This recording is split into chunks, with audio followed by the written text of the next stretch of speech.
പിതാവിനും പുത്രനും പരിശുദ്ധ റൂഹായിക്ക് സ്തുതി. ആദ്യം മുതൽ എന്നേക്കും തന്നെ ആമേൻ. ദ ട്രൂ ഫെയ്ത്തിലേക്ക് എല്ലാവർക്കും സ്വാഗതം. സത്യവിശ്വാസം സംബന്ധിച്ച കാര്യങ്ങളാണ് ഇവിടെ പറയുന്നത്. ഞാൻ ആകപ്പറമ്പ് ഇടവകയിൽ ആലുക്കൽ ഇട്ടൂപ്പ് കോർപ്പിസ്കോപ്പ് എന്നാ പറയാൻ ഉദ്ദേശിക്കുന്നത്, പെസഹായുടെ പശ്ചാത്തലം. പെസഹായെ പറ്റി വിശദമായിട്ട് പറയണമെന്ന് ചിലർ ആവശ്യപ്പെട്ടു. പക്ഷെ ആ സമയത്ത് എനിക്ക് പറയാൻ പറ്റിയില്ല. പെസഹ കഴിഞ്ഞെങ്കിലും നമ്മളതിൻ്റെ പശ്ചാത്തലവും വിശുദ്ധ കുർബാന സ്ഥാപിക്കുന്നതൊക്കെ അറിഞ്ഞിരിക്കേണ്ടത് ആവശ്യമാണ്. അപ്പം ഇന്ന് പെസഹായുടെ പശ്ചാത്തലമാണ് പറയുന്നത്. ആട്ടിടയന്മാർ അന്ന് നാടോടികളായിരുന്നു പല ആളുകളും. ആട്ടിടയന്മാർ ആടിനെ മേയ്ക്കുക പ്രധാന ജോലി. അപ്പോൾ ഒരു ദേശത്തെ കാലാവസ്ഥ കഴിയുമ്പോൾ നല്ല മേച്ചിൽ സ്ഥലങ്ങൾ തേടി ഇടയന്മാരും ഒരു സ്ഥലത്തു നിന്ന് മറ്റൊരു സ്ഥലത്തേക്ക് കടന്നു പോകും. മിക്കവാറും ആ സമയം ആടുകളുടെ പ്രസവകാലമായിരിക്കും. ആ പ്രസവിക്കുന്ന കുഞ്ഞുങ്ങളിൽ ചിലത് ചത്തുപോകും. അപ്പോൾ അവർക്ക് ആകെ പേടിയായി, ഇതേതോ ദുർദേവതയാണോ പൈശാചിക ശല്യമാണോ ഒക്കെ സംശയങ്ങളായതുകൊണ്ട് ആ ദേവതയെ പ്രീതിപ്പെടുത്താൻ വേണ്ടിയിട്ട് ഒരാടിനെ ബലി കഴിക്കും. ഒരാടിനെ കൊല്ലും, ബലി കഴിക്കും ആ ദേവതയ്ക്ക് വേണ്ടിയിട്ട്. അങ്ങനെ ഒരു അന്ധവിശ്വാസം.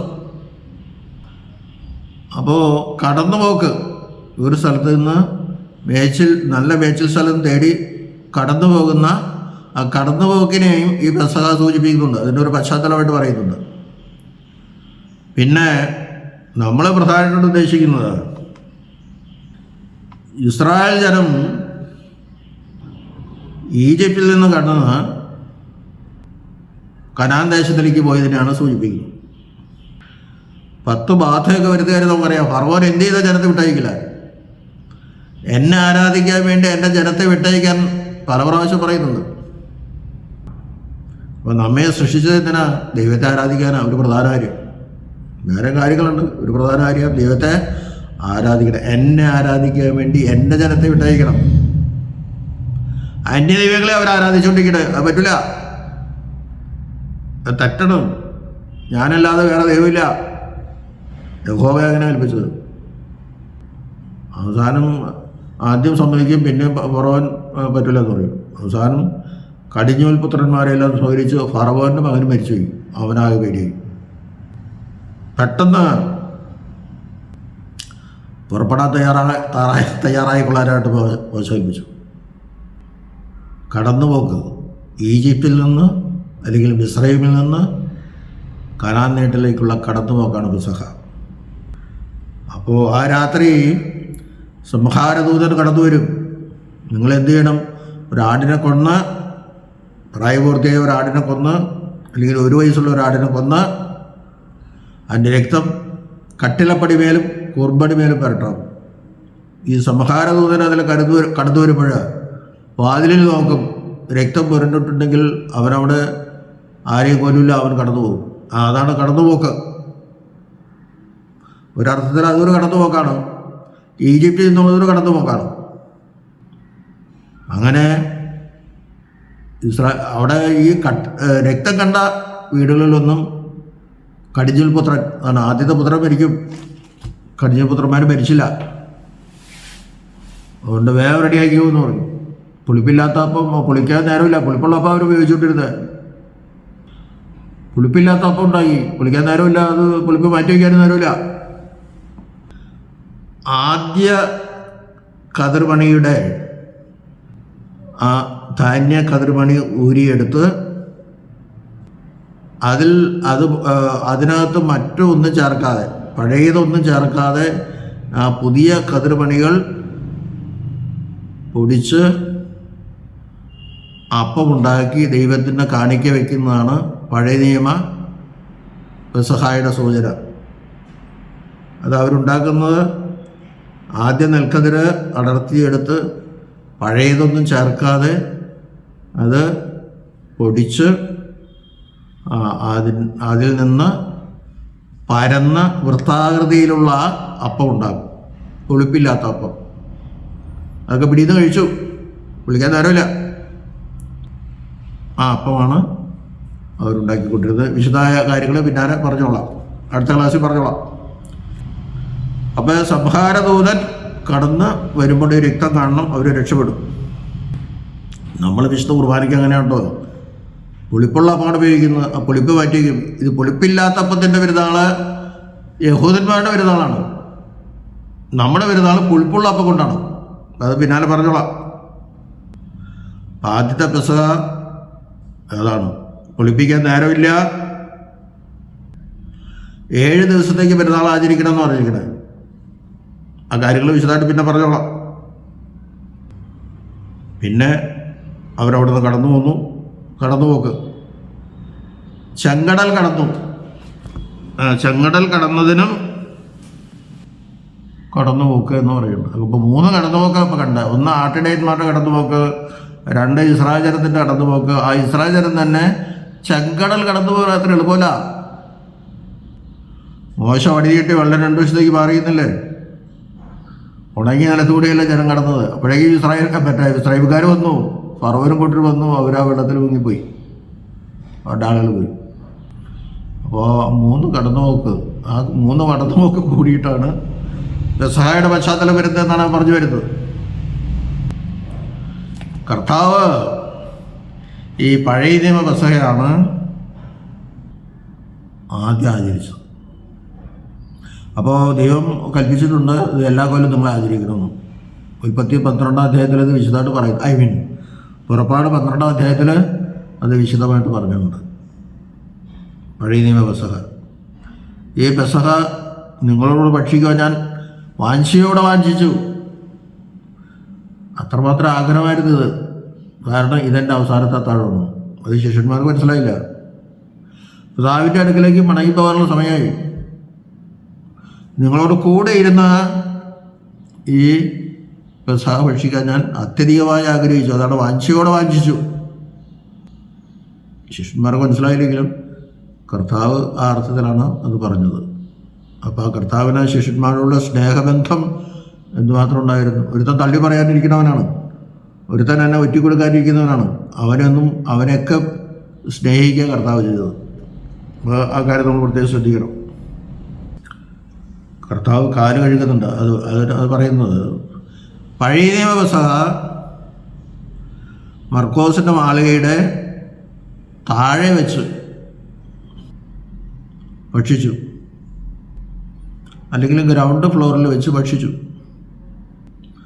അവിടെ അപ്പം വാഴ്ത്തി കൊടുക്കണ്ട. അപ്പം വാഴ്ത്തുക എന്ന് പറയുന്നത്, ഇപ്പോൾ ഞാൻ നേരത്തെ പറഞ്ഞില്ലേ, അപ്പം ആ പരന്ന അപ്പം, ആ പുളിപ്പില്ലാത്ത അപ്പം എടുത്ത് സ്വർഗത്തേക്ക് നോക്കി,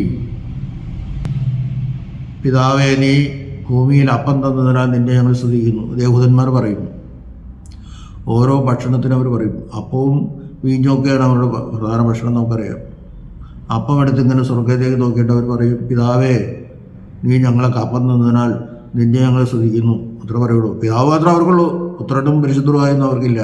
എന്താ ഇംഗ്ലീഷ് അവർക്കതറിയില്ല. ഏകദൈവമേ നമുക്കുള്ളൂ.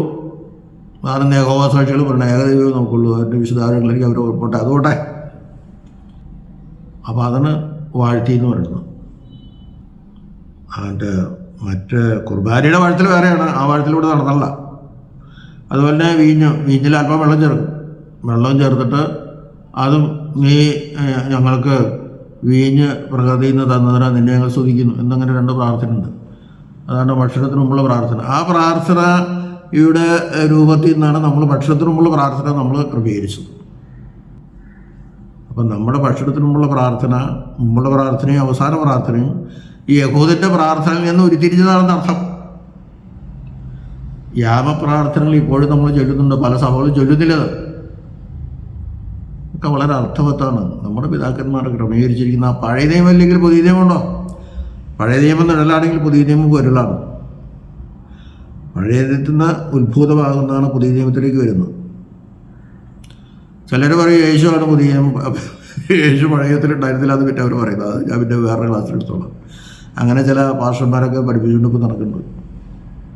യഹോവ ദൈവമല്ല പിശാചാണ് എന്നൊക്കെ പറഞ്ഞു നടക്കുന്നത്. ആരെങ്കിലും നമ്മൾ കൊണ്ട് ആ കാര്യത്തിലേക്ക് നമ്മൾ ശ്രദ്ധിക്കില്ല. അതിന് വേണ്ടി വേറൊരു വീഡിയോ ഇടാത്തുള്ളൂ. യഹോവയുടെ കൂടെ പുത്രനുണ്ട്, പുത്രൻ എന്ന് പറയുന്നത് ദൈവത്തിൻ്റെ വായിന്ന് വരുന്ന വാക്കാണ്. അതില്ലാണ്ട് എങ്ങനെ പിതാവ് നിൽക്കണേ? ഞാൻ ഇപ്പം തന്നെ അത് പറഞ്ഞേക്കാം. ഏതൊരുത്തൻ എന്ത് അബദ്ധം പറഞ്ഞാലും, യഹോവ പിശാചാണെന്ന് പറഞ്ഞാലും, ആ പറയുന്നവൻ പിശാചൻ ആണെന്ന് നാം ധരിക്കേണ്ടി വരും. യഹോവയല്ലാതെ യഹോവയുടെ പുത്രൻ തന്നെയാണ് യേശുക്രിസ്തു. പുത്രൻ എന്ന് പറയുന്നത് യഹോവയുടെ മനസ്സിൽ നിന്ന് ജനിക്കുന്ന ആ വചനം, പുത്രൻ ആ വായിൽ കൂടി പുറത്തേക്ക് വരുന്ന ആ വാക്കാണ് പുത്രൻ. ഞാൻ പല പ്രാവശ്യം പറഞ്ഞിട്ടുണ്ട്, കൂടുതൽ വിശദീകരിക്കുന്നില്ല. The word is God, the word was God. പുത്രൻ തമ്പുരാനെ വിളിക്കുന്നത് വേർഡ് എന്നാണ്, വാക്ക്, വചനം. ആദ്യം വചനമുണ്ടായിരുന്നു, വചനം ദൈവത്തോടുണ്ടായിരുന്നു, വചനം ദൈവമായിരുന്നു, വചനം ദൈവമായിരുന്നു. മൂന്ന് ദൈവമില്ല. ആ കാര്യങ്ങളൊക്കെ പറഞ്ഞു കഴിഞ്ഞപ്പോൾ കൂടുതൽ പറയാൻ സമയമില്ല. അപ്പോൾ പുത്രൻ അപ്പം എങ്ങനെ ഉണ്ടായതല്ല, ദൈവത്തിലേക്ക് പുത്രൻ വന്നതല്ല.